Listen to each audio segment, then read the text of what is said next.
Eto guys, yung malasugi na sila sabi ko sa inyo kanina nasa loob. Sumama siya sa salok ngayon.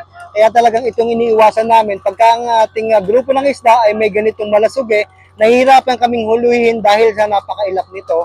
At the same time, takot talaga yung mga isda dito dahil sinusugod nito. Predator to guys. Kaya naman,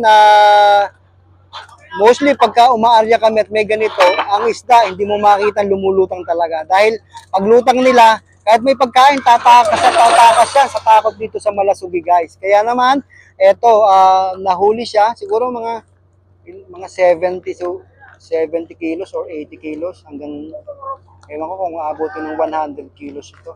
Pero siguro mga nasa ganong size yan, nasa ganong timbang, kasi mabigat yan eh, oh. Mataba, malasugi, blue marlin, ang tawag ng mga tao dito, marlin. Ayan. Naku, naputol lang buntot.